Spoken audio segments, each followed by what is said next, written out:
நாம் நல்ல முறையில் வாழுகின்ற அதே நேரத்தில், நாம் சந்தோஷமாக மார்க்கத்தில் இருக்கிற அதே நேரத்தில், நான் சொர்க்கம் போய் என் குடும்பம் நரகம் போகின்ற காட்சியை அல்லாஹு தஆலா எமக்கு காட்டக்கூடாது. நஊது பில்லாஹி மின்னா.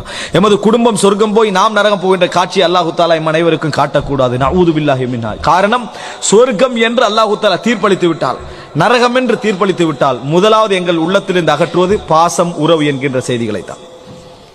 மகன் தாய் என்ற சந்தோஷம் என்ன செய்ய அங்க உறவு வராது, பிரிஞ்சிட்டோம்டா.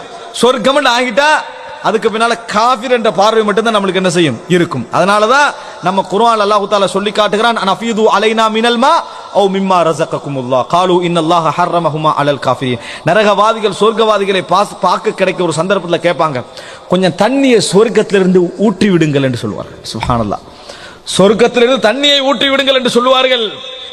நமது சொந்தங்கள் இருக்கலாம், அல்லாஹ் காப்பாற்ற வேண்டும். நாம் இருப்போம், எங்கள் சொந்தங்கள் சொர்க்கத்திலே இருக்கலாம், அல்லாஹ் தஆலா காப்பாற்ற வேண்டும். தண்ணீரை ஊற்ற சொல்லுவாங்க. நம்ம என்ன தண்ணீர்டா, நம்ம சொந்தங்களுக்கு இல்லாத விட்டாலே நம்ம கொண்டு வந்து கொடுக்கக்கூடிய ஒரு அம்சம். நம்ம என்ன சொல்லுவோம் தெரியுமா?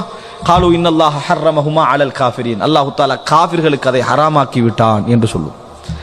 அதில் நமது உறவுகள் சொந்தங்கள் இருந்து விட்டால் சுபஹானல்லாஹ். அதனால் அன்புள்ள சகோதரர்களே, நாம் எப்பொழுதும் நாரா, உங்களையும் உங்கள் குடும்பத்தையும் நரக நெருப்பிலிருந்து பாதுகாத்துக் கொள்ளுங்கள் என்பதை மனக்கண் முன் வைத்தேதான் நம்மளை திருத்திக் கொள்ள பழக வேண்டும். அல்லாஹ் ரப்புல் ஆலமீன் மறுமை நாளை எம் மனக்கண் முன்னால் எப்பொழுதும் கொண்டு வந்து எம்மை ஒரு திருந்தி வாழக்கூடிய ஒரு சமுதாயமாக ஆக்கியல் புரிவானா.